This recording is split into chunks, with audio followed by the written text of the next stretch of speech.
I'll rewrite this story completely fresh while preserving every structural element, fact, emotional beat, and narrative detail.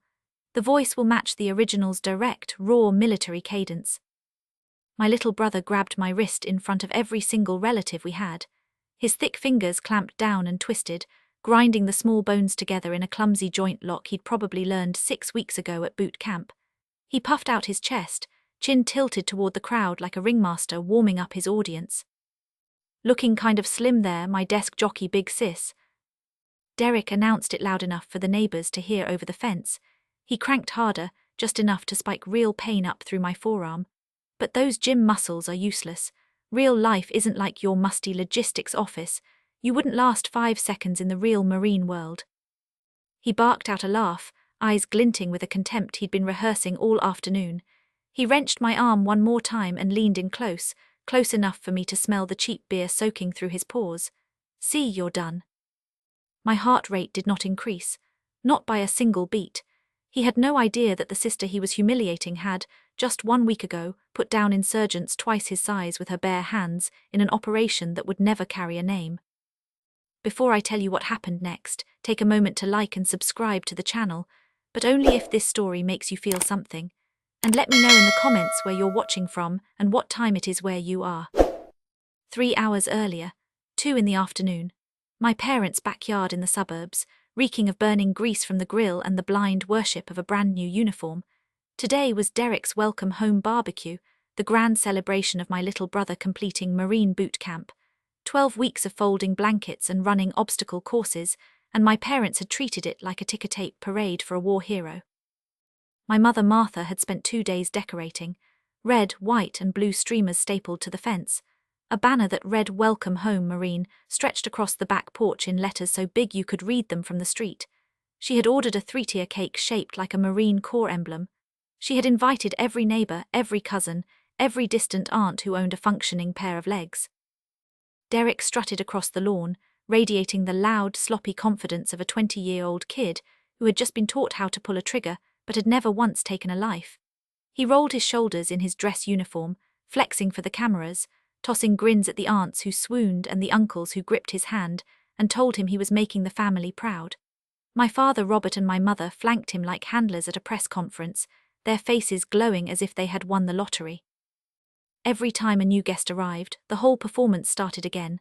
The handshake, the salute, the rehearsed story about how Derek had been top of his class in physical training. None of it was true, but truth had never been a currency my family traded in.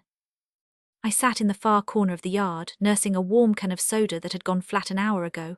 A plastic lawn chair, a paper plate with a cold hot dog I hadn't touched. That was my assigned square footage at this celebration, invisible exactly the way I had designed it. My fatigues were generic, stripped of any identifying patches or unit insignia that might raise questions I couldn't answer. I looked like what they wanted me to look like, a nobody in a uniform. Neighbors wandered over to my mother one by one, drawn by the spectacle of Derek in his dress blues. A woman from 3 houses down, Mrs. Harmon, tilted her head toward me and asked about the fatigues I was wearing. My mother flicked her hand in that dismissive wave she'd been perfecting for a decade. "Oh, that Anna girl," she said, her lip curling into a strained half-smile. "She does logistics, just desk work, hauling supplies. Enough for a pension, but not exactly glorious.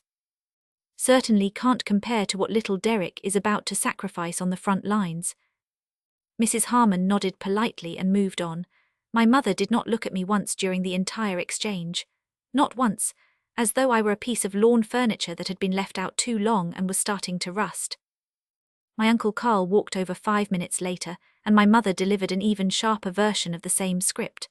"Anna's doing fine, I suppose," she told him, waving her hand toward my corner like she was pointing at a potted plant. "She counts boxes, inventory, paperwork, that sort of thing. Honest work, but nothing you'd write home about."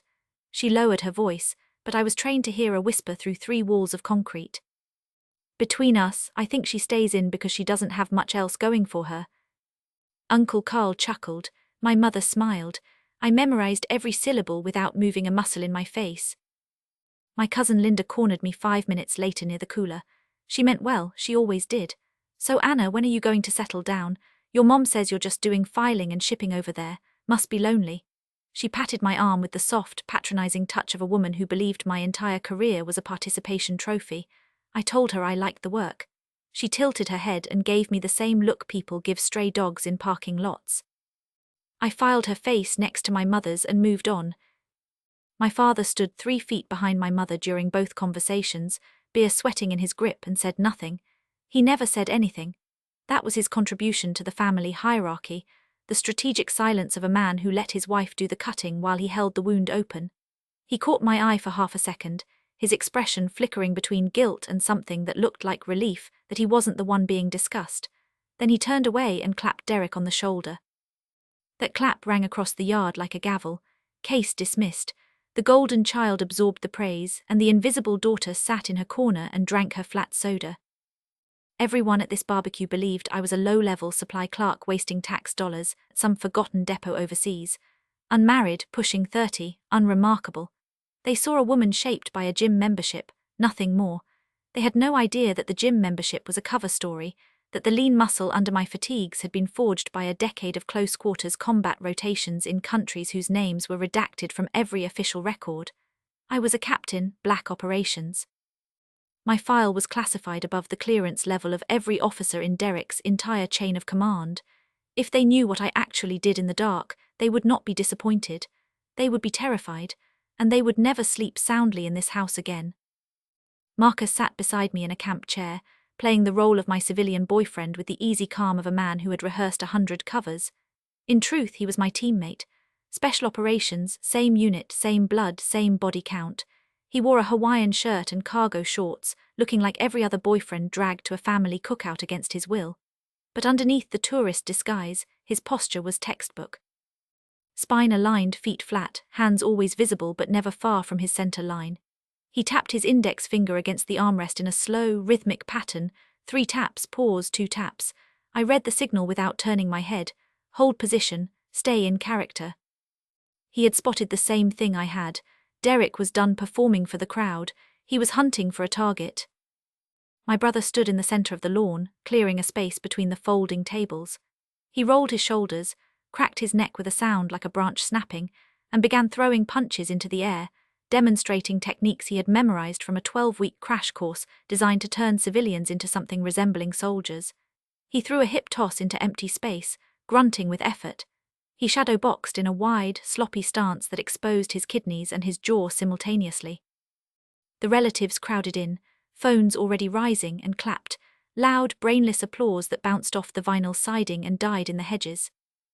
My cousin Brian whistled. My Aunt Donna said, "Oh my God, that's incredible, incredible."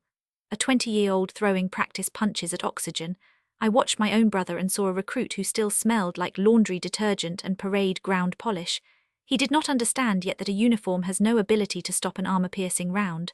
That knowledge cost years and lives. He had paid for neither. His stance was too wide. His chin was up. His elbows flared like wings. Every gap I identified was a gap that would get him killed in any real engagement. But this was a barbecue, not a battlefield. And the crowd loved the show.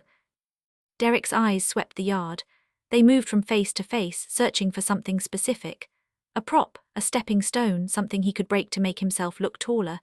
His gaze locked on the shaded corner where I sat perfectly still, holding my flat soda. He smiled, the kind of smile that a bully practices in front of a mirror until it feels natural. I did not do logistics.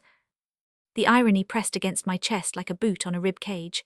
While Derek had been sweating through how to fold a blanket into a regulation square at boot camp, I had been crouched inside a safe house 300 meters from a border that was on fire. I was the commanding officer of a special operations assault team.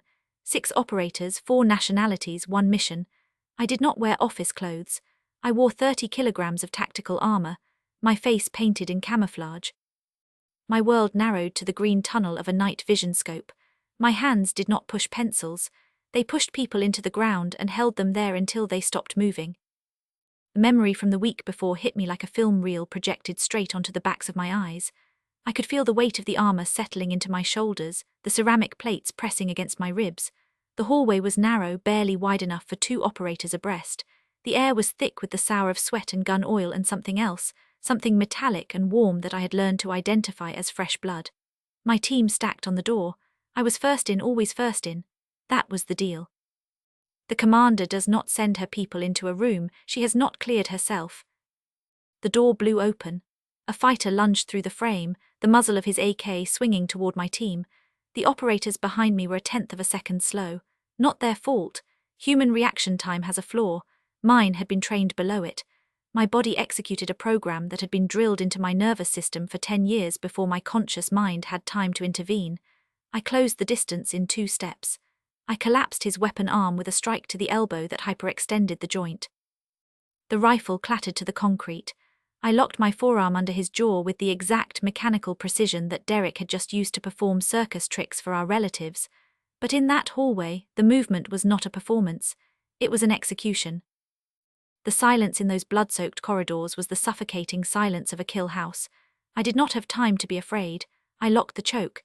His body seized, then softened, then went completely slack.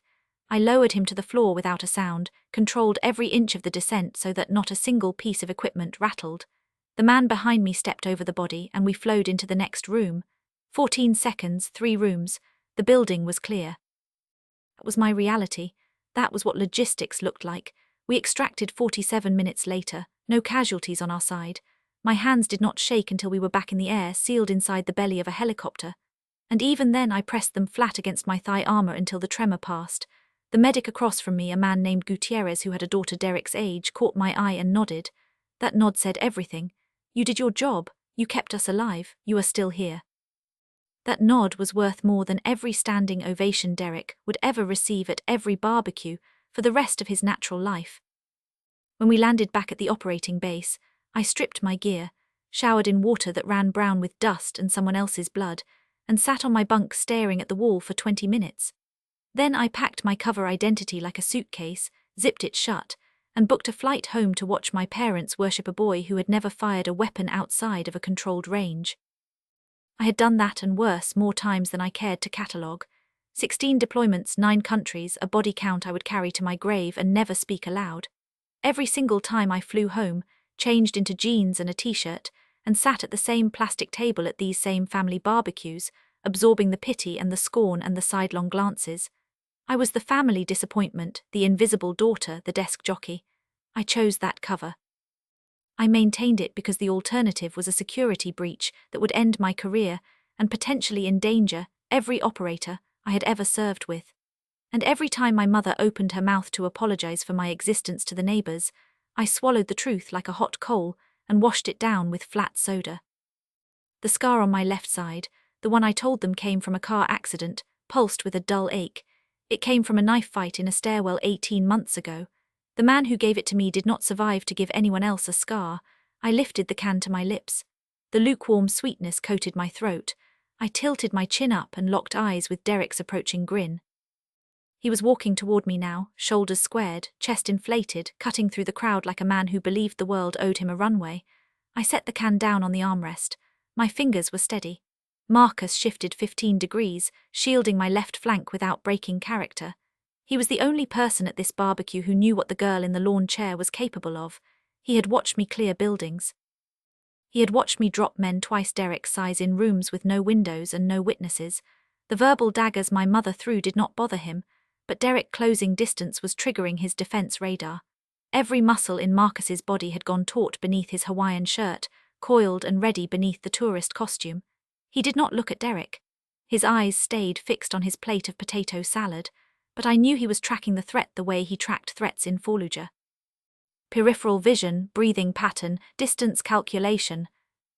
Marcus leaned toward me, his elbow pressed into my ribs, a tactical nudge pulling me out of the combat mindset that had started creeping up my spine like voltage through a wire. His voice dropped into a low growl pitched for my ears only. "Stand down, Captain. We're not in a war zone. Those burgers out there have no hostile intent." The corner of his mouth twitched. He was reminding me of the cover.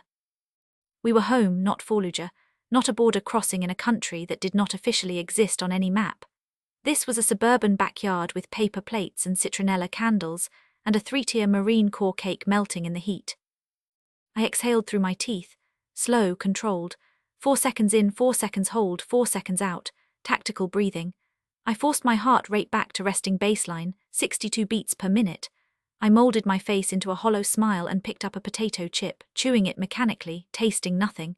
Marcus had been doing this for me since our 3rd deployment together, pulling me back from the edge when civilian territory started looking like a target-rich environment. 3 years ago, on a rooftop in a city I'm not allowed to name, a sniper round punched through his plate carrier and buried a fragment in his thigh bone. He did not scream. He grunted once, pressed his hand over the wound, and kept returning fire for 45 seconds until the threat was neutralized. Then he turned to me, blood soaking through his fingers, and said, "I think I need a band-aid, Captain." He carried the limp for 6 weeks. He never filed a complaint, he never asked for a transfer.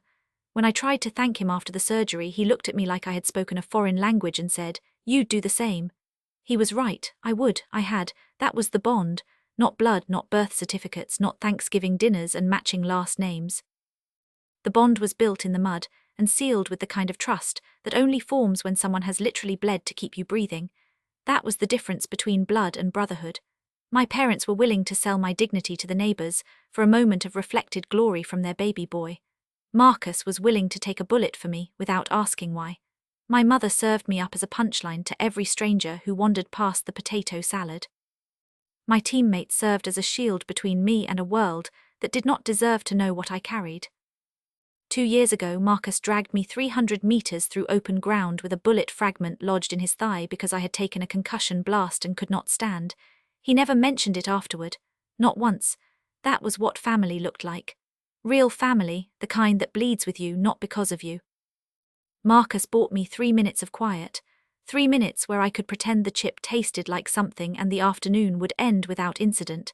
He reached over and adjusted the collar of my shirt without looking, a small, unconscious gesture of grooming that any civilian would read as affection from a boyfriend. But I recognized the real message.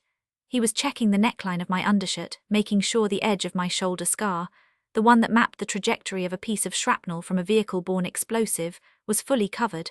Always on mission. Always protecting the cover, always protecting me. But Derek's ego operated on a different fuel. He could not stop. Stillness was surrender. Silence was weakness. He grabbed 2 cold beers from the cooler, one in each fist, and swaggered across the lawn in long, arrogant strides, headed straight for our corner. I set the half-eaten chip on my paper plate.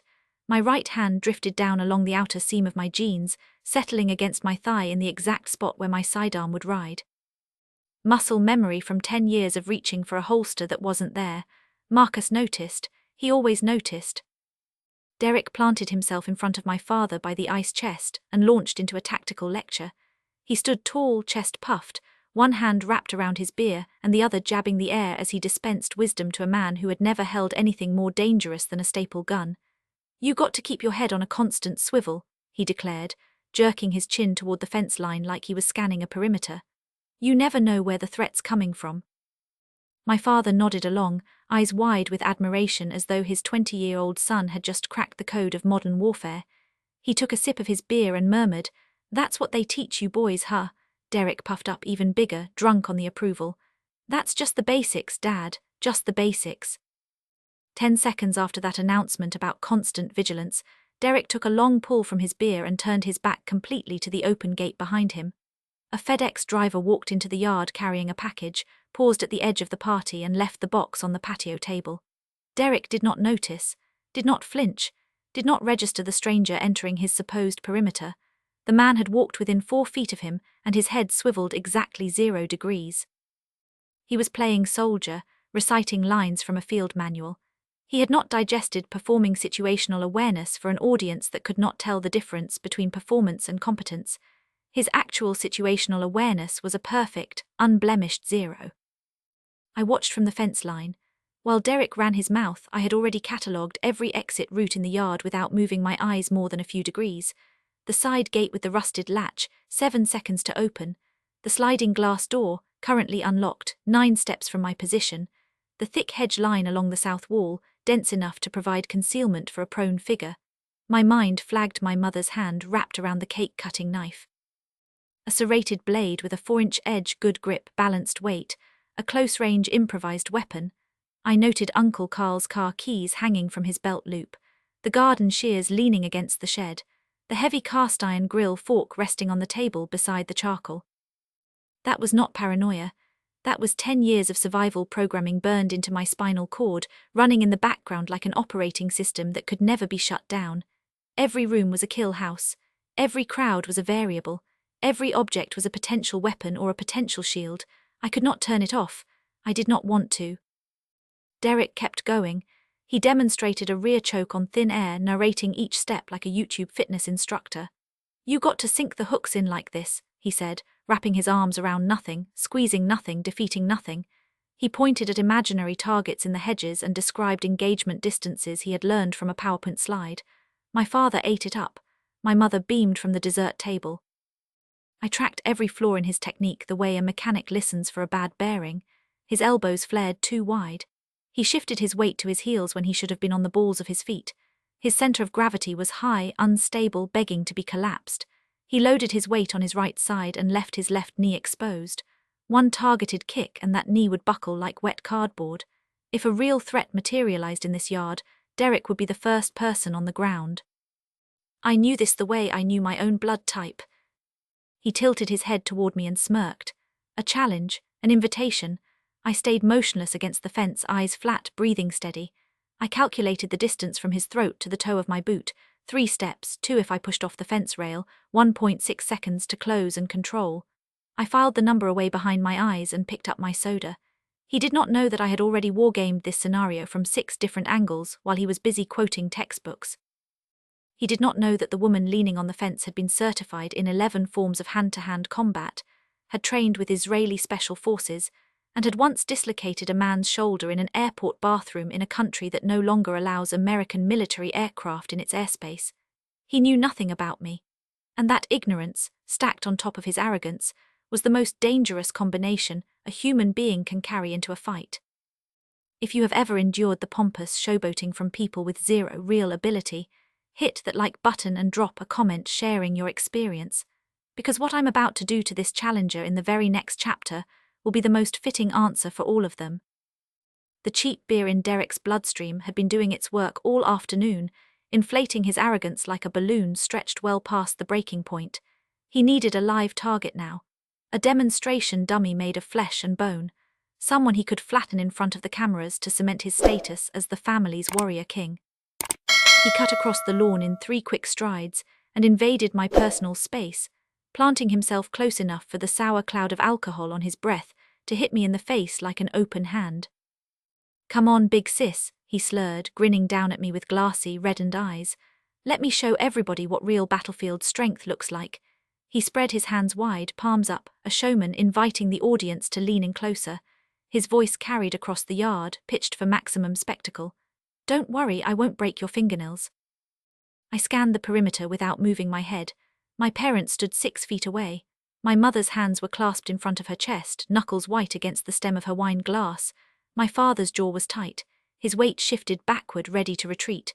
Neither of them moved toward us. Neither of them opened their mouths. They were spectators, not protectors. They were waiting to see if I would embarrass them by running away or embarrass them by crying. Both endings had already been written in their heads. Both versions ended with me losing. I looked up at my brother. I kept my voice flat, the tone of a woman who had heard this exact pitch 1,000 times in 100 countries and never once found it interesting. "Derek, sit down, enjoy the party. Nobody wants to watch us fight." I had lowered a ladder for him. A clean, easy way to back down, crack another beer, and preserve his ego with a laugh and a shrug. All he had to do was take it. But in the architecture of a young man's pride, a refusal to fight is not a boundary. It is a confirmation of weakness, and weakness in his 12-week education was the only unforgivable sin.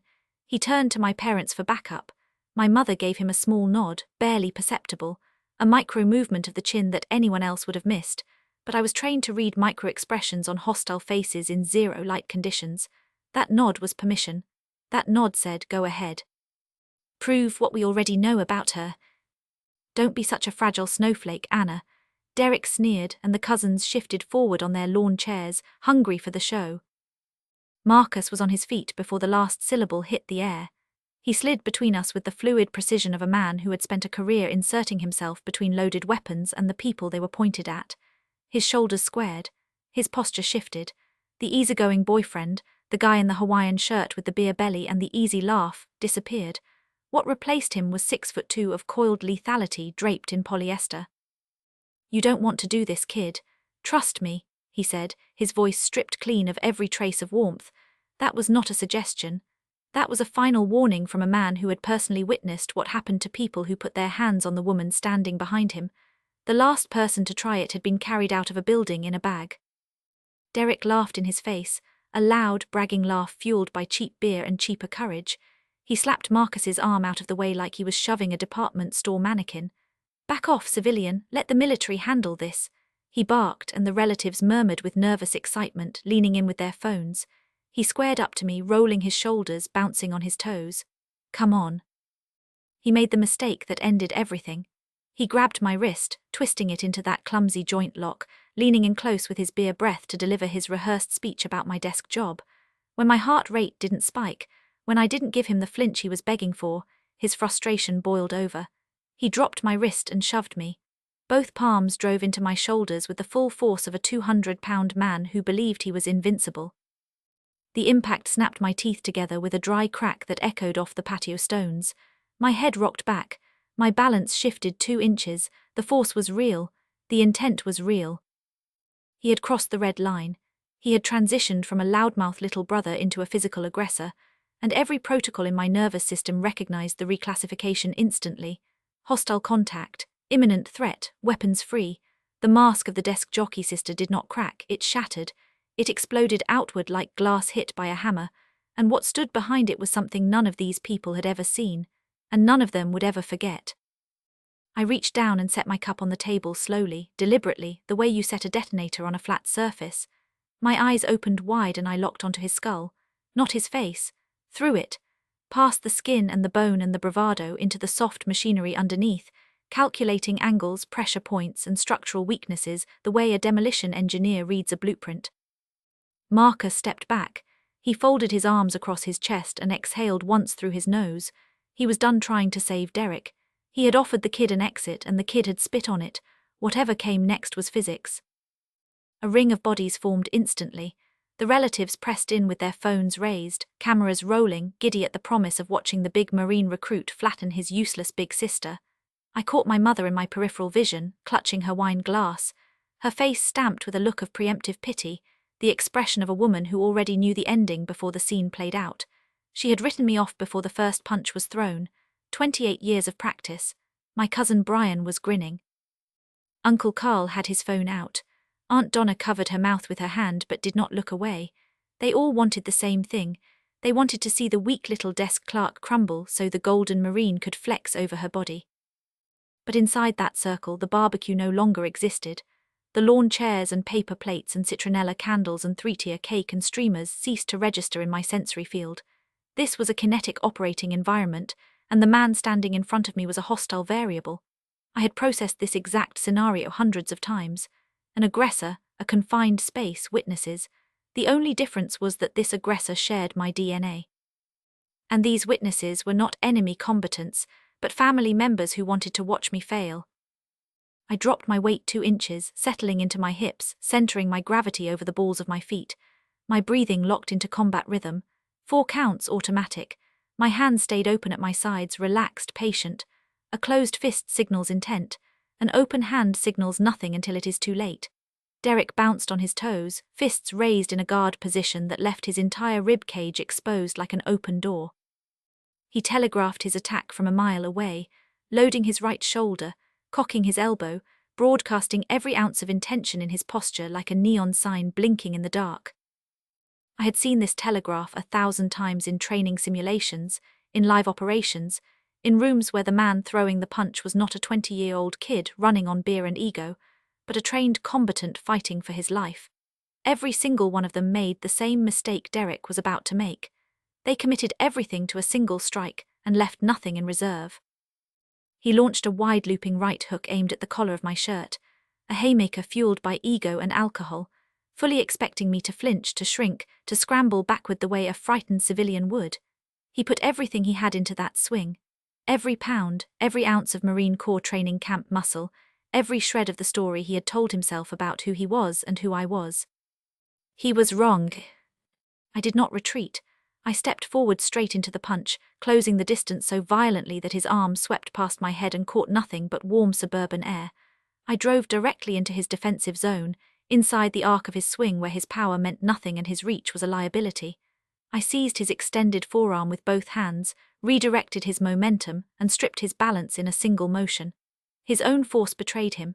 Everything he had thrown came back empty. I torqued my hips across his center line. My leg hooked behind his plant foot, and I wrenched his base out from under him with a sweep that used his own body weight as the engine. This was not wrestling. This was not a bar fight. This was applied physics delivered by a woman who had been dropping trained fighters in darkened corridors since she was 22 years old. A dry, sickening thud exploded through the yard as 200 pounds of derrick hit the packed earth at full speed. The impact drove every cubic centimetre of air out of his lungs in a single brutal grunt that cut through the crowd noise like a rifle shot. His back flattened against the grass. His eyes went wide. His mouth opened, but nothing came out. I flowed downward after him, smooth and silent shadow following the body to the floor. Before he could twitch, before his brain could even finish processing the fact that the sky was now above him and the ground was pressed against his spine, I was mounted on top of his chest. I threaded my right forearm under his jaw, locked my left hand over my right bicep, and cinched a textbook blood choke. Not an air choke, not a sloppy headlock. A precision compression of both carotid arteries, cutting the blood supply to his brain the way you shut a valve on a pipe. Clean, controlled, the kind of technique that takes years to perfect and 2 seconds to apply. Derrick thrashed. He bucked beneath me, his legs kicking furrows in the grass, his hands clawing at my arm. He tried to bridge and roll, tried to shrimp his hips, tried every escape his 12 weeks of training had shown him. None of it worked. My weight was distributed perfectly across his torso, knees pinched against his ribs, hips sunk low. He was pinned to the earth by geometry and gravity, and 10 years of practice against men who were trying to kill me, not just embarrass me. His strength meant nothing. His size meant nothing. Physics does not care about your ego. Physics does not negotiate. I pressed my lips against his ear, so close that my breath moved the fine hair on his skin. I sealed out every other sound in the universe. The crowd disappeared. The gasps and the screams and the clattering of dropped phones and the crash of a wine glass shattering on the patio all fell away. There was only my voice and his fading consciousness. "Control your breathing, Private," I hissed, my voice carrying no inflection, no emotion, no mercy. "You're thrashing around like an amateur, tap or nap." Derrick's face turned a mottled, splotchy purple. His eyes bulged, white-trimmed and rolling with the kind of primal terror that only surfaces when your body understands on a cellular level that the lights are about to go out. His windpipe rattled with choked, wheezing gasps that sounded like a drain backing up. Every ounce of swagger, every shred of Marine Corps bravado, every bit of the costume he had stitched together from boot camp stories and action movies collapsed. Survival instinct demolished pride. It was not even a contest. His palm slapped against my forearm, once hard, twice desperate, 3 times frantic. "Tappy, tappy, tap." I released the choke instantly. No delay, no drama, no lingering squeeze to make a point. I stood up in a single smooth motion, unfolding from the ground like a coiled spring, releasing, and rose to my full height. I was not breathing hard. My pulse had not cracked 70. My hair was exactly where it had been before he threw his punch, not a strand displaced. I stood over my little brother while he coughed and retched and rolled onto his hands and knees, dragging air into his lungs in ragged, shuddering gulps. Strings of spit hanging from his lower lip, his face still purple. His eyes still streaming. The silence in the backyard was absolute, not quiet, absolute, the kind of silence that presses against your eardrums and makes you wonder if the world has stopped turning. I swept my gaze across the circle, locking onto every face one by one. My mother frozen, her shattered wine glass at her feet, dark red pooling on the patio like a stain she would never scrub out. My father, ash in his mouth hanging open, the beer forgotten in his limp hand. Cousin Brian, his phone still recording but his grin gone, replaced by something that looked like fear. Aunt Donna, both hands pressed over her mouth. Uncle Carl motionless, his phone screen dark. Cousin Linda, the one who had pitied my lonely filing career an hour ago, was pressed against the fence with her hand over her heart. The neighbors from across the street had stopped mid-chew, hamburgers suspended in the air. Every single person who had walked into this yard believing the myth of the useless desk clerk was now standing in the wreckage of that story. And not one of them had the words to build a new one. Nobody moved, nobody breathed. The only sound in the yard was Derrick's ragged coughing and the distant hiss of meat burning on the forgotten grill. The phones were still recording. Somewhere in the silence I heard my mother take a single shuddering breath. It sounded like something breaking that could not be repaired. Derek rolled onto his side and spat into the grass. He craned his neck up at me, and for the first time in his 20 years on this planet, he was not looking at his boring big sister. He was looking up at something that radiated a kill authority he could not name but understood in his bones. The color had not returned to his face. "Sis, what the hell?" he rasped, his voice scraped raw.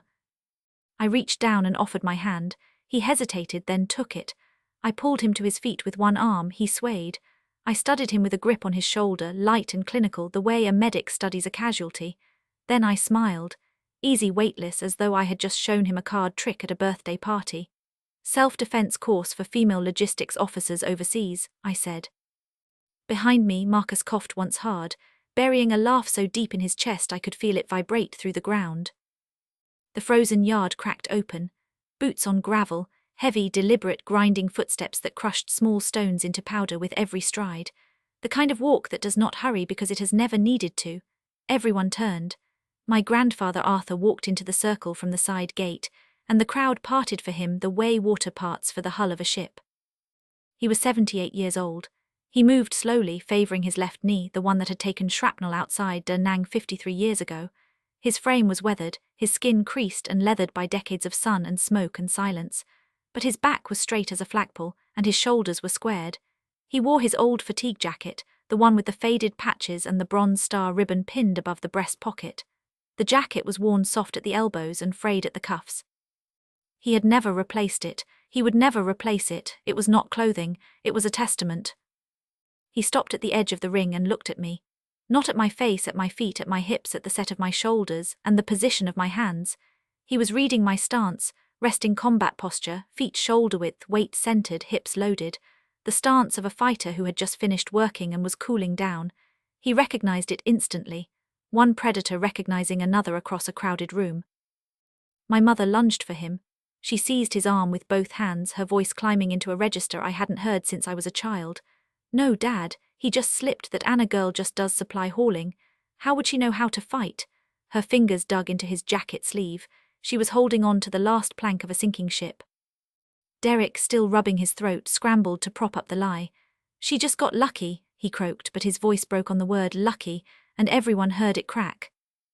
Grandpa Arthur stood perfectly still for 3 full seconds. He let the lies hang in the air so every person in the yard could hear them rotting. His grey eyes, cold and flat as unpolished steel, moved from my mother's face to Derek's and back again, cataloguing the desperation, the denial, the decades of manufactured delusion. Then he opened his mouth. "Shut your mouths, all of you." His voice detonated across the yard like a mortar round, a bass register roar that killed every whisper, every shuffle, every nervous breath within 50 feet. The neighbors flinched. Aunt Donna took a full step backward. My mother's grip on his arm went slack and her hands dropped to her sides. His gnarled, scarred finger extended and locked onto Derek's face like the barrel of a rifle. "Boy, you're a soldier. You damn well know the difference between luck and killer skill. Don't try to argue with someone who outclasses you in every way." He held the stare until Derek's eyes dropped to the grass. My brother stood there, throat bruised, ego shredded, chin tucked to his chest like a scolded child. Grandpa Arthur leaned in closer, his voice dropping from a roar to a growl that vibrated in the chest cavities of everyone within 10 feet. "And tuck that chin in when you're standing in front of your sister." The yard was silent. My grandfather turned to me. The anger drained out of his face like water from a cracked glass. What replaced it was something I had never received from anyone in this family. Recognition. Not love, not affection.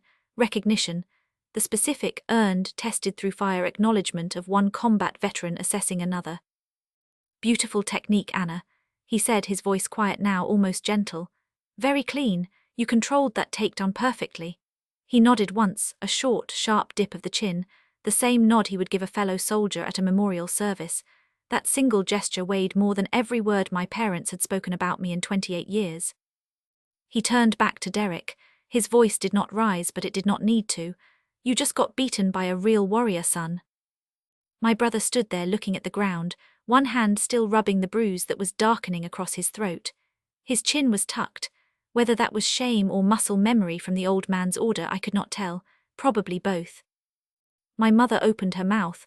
No sound came out. She closed it. She opened it again. "Arthur, you don't understand what happened. She is just a logistics." My grandfather turned on her, and the sentence died in her throat. He did not raise his voice. He did not need to. The look he gave her was the same look he had given green lieutenants in the Mekong Delta who talked too much and knew too little. She took a step backward and did not speak again. My father put his beer down on the edge of the grill and walked inside without a word. The screen door banged shut behind him. That was his answer. Retreat. The same answer he had given to every hard question for 30 years. Uncle Carl pocketed his phone and muttered something about needing to check on his car. Aunt Donna guided my mother toward a chair. The party was over, not because anyone announced it, but because the story that had held it together, the fairy tale of the golden sun and the invisible daughter, had been pulled out from under it like a tablecloth, and everything on the table had crashed to the floor. The myth of the failure daughter did not fade away. It did not gradually dissolve. It detonated. It vanished from the family record in a single irreversible flash, and everyone standing in that yard understood that the revision was permanent. No one would ever mention my logistics career at a dinner party again. No one would ever pat my arm and ask when I planned to settle down. No one would ever look at Derek and see a warrior without also remembering the sound his back made when it hit the dirt. 6 months later, the backyard was a ghost, a fading image filed under things I no longer needed. Since that afternoon, the power structure in my family had shifted on its axis and locked into a new position. My parents never opened their mouths to brag about Derek to the neighbors again. They never mentioned my logistics career at dinner parties. Thanksgiving came and went. I did not attend. Christmas arrived and my mother left a voicemail that was 12 seconds long, mostly silence, ending with, "We miss you, Anna." She did not say she was sorry. She did not say she was wrong. She said they missed me the way you might say you miss a piece of furniture that used to fill an empty corner.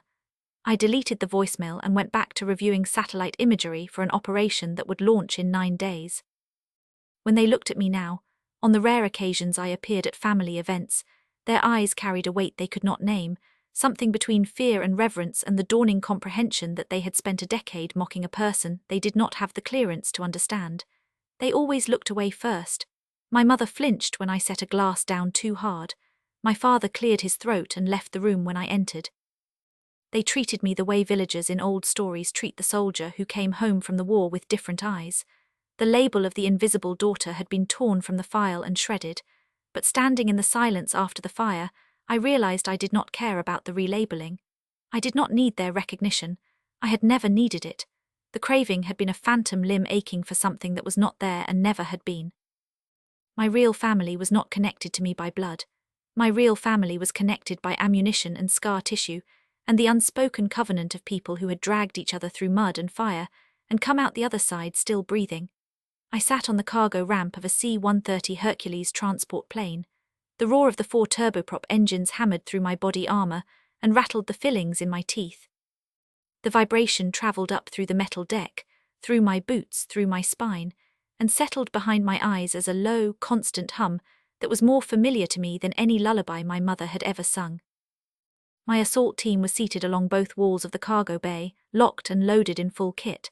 Faces painted, weapons checked, magazines seated, night vision rigs mounted. Gutierrez was across from me, tapping down a loose strap on his vest. Marcus sat 2 seats to my left, his head tipped back against the fuselage, eyes closed but not sleeping. He never slept before a drop. He prayed. He would deny it if asked, but I had seen his lips move in the dark 100 times. We were staged for a deployment that would never appear in any official database, headed for a location that would deny our presence, executing a mission that did not exist on any document, in any filing cabinet, in any building in Washington. Seconds before the communications blackout order, my phone buzzed against my chest plate. One short vibration. A text. I pulled the phone from my vest pocket, tilting the screen so the glow would not wash out my night-adjusted vision. The blue light played across my helmet visor. A message from Derek. I opened it. The attached photo showed my brother drenched in sweat on a grappling mat. His jaw was set hard. His eyes were focused, locked on a point beyond the camera, and there was something in them I had not seen before. Discipline. Real discipline, not the performed kind. His stance in the photo was lower, tighter, corrected. His chin was tucked. The message below the photo read, "Today the instructor taught us that blood choke. I straight up told them, my big sister, the captain, locks that choke tighter than any of you. Stay safe on the front lines, my logistics desk jockey sister." I stared at the screen. The engine noise swallowed every other sound in the universe. My thumb hovered over the glass. He understood. No tears, no groveling apology, no long, winding message about how wrong he had been or how badly he wanted to repair what he had broken. Just one photograph of a young man training harder because his big sister had shown him what real strength looked like. He had tucked his chin. He had corrected his stance. He had lowered his center of gravity. He had walked into his next training session and used my name as a benchmark instead of a punchline. The arrogant kid who had grabbed my wrist at a barbecue and told me I would not last 5 seconds in his world had spent 6 months rebuilding himself from the ground up. Not because I had humiliated him, but because I had shown him the gap between performance and competence. And for the first time in his life, he had chosen to close it instead of pretending it did not exist. Respect, absolute and irreversible, forged on a patch of suburban grass with a blood choke and a whisper. That message was worth more than a decade of my mother's apologies, because it came from the only person in my family who had the courage to admit he had been wrong without being forced. Derek chose this. He typed these words sitting on a sweaty mat in a training facility surrounded by Marines who would never know the full story. He chose to acknowledge the truth. And that choice, that small, private act of honesty, was the only gift my family had ever given me that I actually wanted to keep. The loadmaster stepped into the cargo bay and raised his fist. The signal, wheels up, comms dark. I locked the phone screen. The blue light died. I slid the device into my chest pocket, pressed it flat against my heart, and felt it settle against the body armor like a letter tucked into a soldier's jacket. Marcus opened one eye, looked at me, and tilted his head. I gave him the nod, the same nod Grandpa Arthur had given me. Short, sharp, everything that needed saying said without a sound. He closed his eye and went back to his silent prayer. I squared my shoulders against the vibrating metal frame. The cargo ramp groaned, hydraulics whining, and folded upward in a slow, deliberate arc. The last sliver of daylight shrank to a line, then a crack, then nothing. The cabin sealed. The darkness was total. Real power does not announce itself. It does not puff its chest at family barbecues or throw haymakers to impress a crowd of relatives holding cell phones. Real power sits quietly in the corner with a warm soda, absorbs every insult, catalogues every slight, and waits. It waits because it knows, with a certainty that runs deeper than bone and blood and everything your family ever told you about yourself, exactly what it is capable of. And it chooses silence, not the silence of weakness.